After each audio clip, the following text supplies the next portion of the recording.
ನಮಸ್ತೆ ಫ್ರೆಂಡ್ಸ್, ಇವತ್ತು ನಾನು ನಿಮಗೆ ಈಸಿಯಾಗಿ ಮೈಸೂರು ಪಾಕ್ ಹೇಗೆ ಮಾಡೋದಂತ ಹೇಳ್ಕೊಡ್ತೀನಿ. 1 ಕಪ್ ಆಗೋಷ್ಟು ಕಡಲೆ ಹಿಟ್ಟು ತೊಗೊಂಡಿದ್ದೀನಿ, 2 ಕಪ್ ಸಕ್ಕರೆ, 2 ಕಪ್ಪು ತುಪ್ಪ ತೊಗೊಂಡಿದ್ದೀನಿ. ಇವಾಗ ದಪ್ಪ ತಳ ಇರೋ ಕಡಾಯಿ ತೊಗೊಂಡು 2 ಕಪ್ ಆಗೋಷ್ಟು ಸಕ್ಕರೆನ ಇದಕ್ಕೆ ಹಾಕಿದ್ದೀನಿ. 2 ಕಪ್ ಸಕ್ಕರೆಗೆ 1 ಕಪ್ ಆಗೋಷ್ಟು ನೀರು ಹಾಕ್ತಾಯಿದ್ದೀನಿ. ಈಗ ಸಕ್ಕರೆ ಎಲ್ಲ ಕರಗಲಿ, ಇದು ಸ್ವಲ್ಪ ಕುದಿಯೋದಕ್ಕೆ ಬಿಡ್ತಾ ಇದ್ದೀನಿ. ಇವಾಗ 2 ಕಪ್ ಆಗೋಷ್ಟು ತುಪ್ಪ ಮೊದಲೇ ತೊಗೊಂಡಿದ್ನಲ್ಲ ಅದೇ ತುಪ್ಪನ ಇದರಲ್ಲಿ ಹಾಕ್ತಾ ಇದ್ದೀನಿ. ಒಂದು ಪಾತ್ರೆಯಲ್ಲಿ ಹಾಕಿ ಇದನ್ನು ಬಿಸಿ ಮಾಡೋದಕ್ಕೆ ಇಡ್ತಾ ಇದ್ದೀನಿ. ನೀವು 2 ಕಪ್ ಆಗೋಷ್ಟು ತುಪ್ಪ ತೊಗೋಬೋದು, ಇಲ್ಲಾಂದರೆ 1 ಕಪ್ ತುಪ್ಪ 1 ಕಪ್ ಎಣ್ಣೆ ಆದರೂ ತೊಗೋಬೋದು, ಇಲ್ಲ 2 ಕಪ್ ಎಣ್ಣೆ ಆದ್ರೂ ತೊಗೋಬೋದು. ಯಾವುದೇ ಕುಕ್ಕಿಂಗ್ ಆಯಿಲ್ನ ಯೂಸ್ ಮಾಡ್ಬೋದು. ಇವಾಗ ನೋಡಿ, ಇದು ಕುದೀತಾ ಇದೆ. ಸಕ್ಕರೆ ಕರಗಿದ ನಂತರ 1 ನಿಮಿಷ ಕುದಿಸಿ. ಇದು ಸಕ್ಕರೆ ಪಾಕನೇ ಬರಬೇಕಂತ ಏನಿಲ್ಲ, ಸ್ವಲ್ಪ 1 ನಿಮಿಷ ಕುದ್ರೆ ಸಾಕು. ಕರಗಿದ ನಂತರ ಸ್ವಲ್ಪ ದಪ್ಪ ತಳ ಇರೋ ಕಡಾಯಿ ತಗೊಳ್ಳಿ ನೀವು, ಇಲ್ಲ ಅಂದರೆ ಮೈಸೂರು ಪಾಕ್ ಮಾಡೋದು ಮುಂದೆ ಕೆಳಗಡೆ ಸ್ವಲ್ಪ ತಳ ಹತ್ತುತ್ತೆ ಅದು. ಇವಾಗ ಇದು ಕುದ್ದಿದೆ. ಇವಾಗ 1 ಕಪ್ ಆಗೋಷ್ಟು ಕಡಲೆ ಹಿಟ್ಟು ಇದರಲ್ಲಿ ಹಾಕ್ತಾ ಇದ್ದೀನಿ.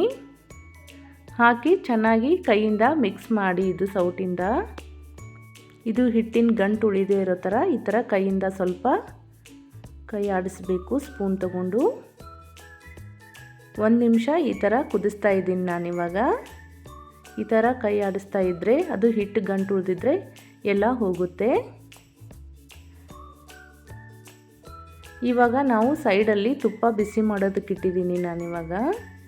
ಸ್ವಲ್ಪ ಕಡಿಮೆ ಉರಿಯಲ್ಲಿ ತುಪ್ಪನ ಬಿಸಿ ಮಾಡ್ತಾ ಇರಿ. ಈ ಥರ ಎಲ್ಲನೂ ಕೈಯಿಂದ ಮಿಕ್ಸ್ ಮಾಡಿ. ಎಷ್ಟಾಗುತ್ತೆ ಅಷ್ಟು ಗಂಟುಗಳು ಉಳಿಬಾರ್ದು ಇದು. ಇವಾಗ ತುಪ್ಪ ಕಾದಿದೆ. ಸ್ವಲ್ಪ ಸ್ವಲ್ಪನೇ ತುಪ್ಪನ ಹಾಕಿ ಮಿಕ್ಸ್ ಮಾಡ್ತಾ ಇರಬೇಕು. ಒಂದೇ ಸಲ ಎಲ್ಲ ತುಪ್ಪನೂ ಹಾಕಬೇಡಿ. ನಾನಿವಾಗ 1 ಸೌಟಾಗುವಷ್ಟು ತುಪ್ಪನ ಇದಕ್ಕೆ ಹಾಕಿದ್ದೀನಿ. 1 ಸೌಟಾಗುವಷ್ಟು ತುಪ್ಪ ಹಾಕಿ ಚೆನ್ನಾಗಿ ಮಿಕ್ಸ್ ಮಾಡ್ತಾ ಇದ್ದೀನಿ. ಈ ಥರ ಹಾಕಿ ಹಿಟ್ಟೆಲ್ಲ ತುಪ್ಪನೂ ಹೀರ್ಕೊಳ್ಳುತ್ತೆ. ನೋಡಿಕೊಂಡು ಒಂದೊಂದೇ ಸೌಟ್ ಹಾಕಿ ಈ ಥರ ಕೈ ಆಡಿಸ್ತಾ ಇರಿ.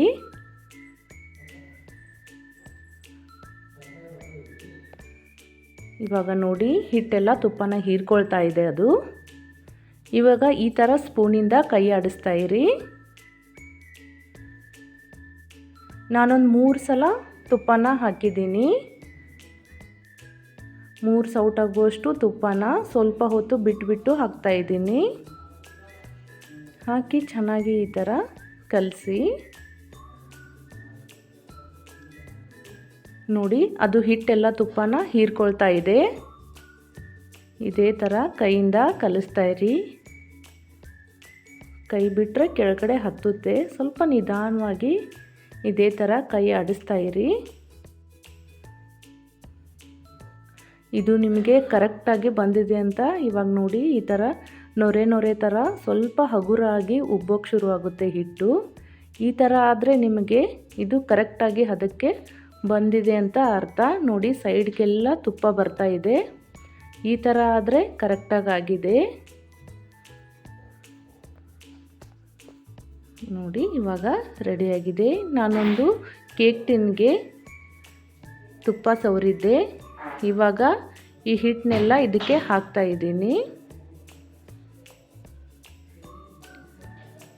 ಇವಾಗ ನೋಡಿ, ಕರೆಕ್ಟಾಗಿ ಬಂದಿದೆ. ಈ ಥರ ಹಗುರವಾಗಿ ಉಬ್ಬು ಬರ್ತಾ ಇದ್ದರೆ ಇದು ಕರೆಕ್ಟಾಗಿ ಹದ ಬಂದಿದೆ ಅಂತ.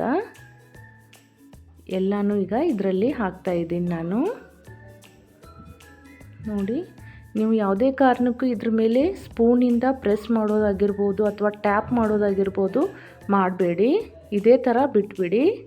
ನೀವು ಪ್ಲೇಟಲ್ಲಿ ಹೇಗೆ ಹಾಕಿರ್ತೀರೋ ಹಾಗೆ ಬಿಟ್ಬಿಡಿ. ಒಂದು 10-15 ನಿಮಿಷ ಇದನ್ನು ತಣ್ಣಗಾಗೋದಕ್ಕೆ ಬಿಡ್ತಾ ಇದ್ದೀನಿ ನಾನು. ನೋಡಿ, ನಾನು ತೊಗೊಂಡಿರೋ 2 ಕಪ್ ತುಪ್ಪದಲ್ಲಿ ಸುಮಾರು ಒಂದು ಅರ್ಧ ಕಪ್ ಆಗೋಷ್ಟು ತುಪ್ಪ ಉಳಿದಿದೆ. 1.5 ಕಪ್ ಆಗೋಷ್ಟು ತುಪ್ಪ ಇದಕ್ಕೆ ಕರೆಕ್ಟಾಗಿ ಆಗಿದೆ.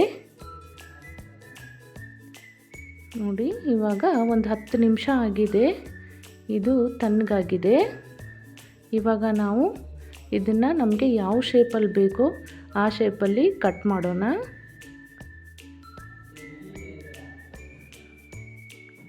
ಕಡಲೆ ಹಿಟ್ಟು ಪ್ಯೂರ್ ಆಗಿದ್ದರೆ ಚೆನ್ನಾಗಿದ್ದರೆ ತುಪ್ಪ ಜಾಸ್ತಿ ಹಿಡಿಯಲ್ಲ.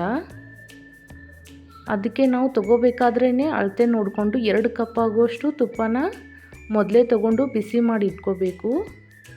ಆಮೇಲೆ ನೋಡಿಕೊಂಡು ಅದು ಹಿಟ್ಟಿನ ಮೇಲೆ ಡಿಪೆಂಡ್ ಆಗುತ್ತೆ. ಒಂದೊಂದು ಹಿಟ್ಟು ಜಾಸ್ತಿ ತುಪ್ಪ ಹಿಡಿಯುತ್ತೆ, ಒಂದೊಂದು ಹಿಟ್ಟು ಜಾಸ್ತಿ ತುಪ್ಪ ಹಿಡಿಯಲ್ಲ.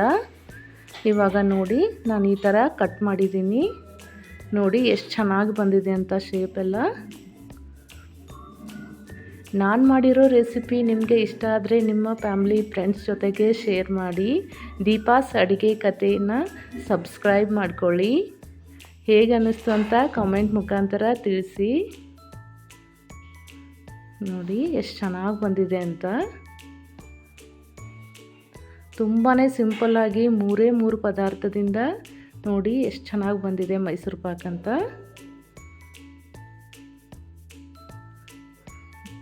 Thank you for watching. Like ಮಾಡಿ, ಶೇರ್ ಮಾಡಿ, ಸಬ್ಸ್ಕ್ರೈಬ್ ಮಾಡಿ. ಬಾಯ್.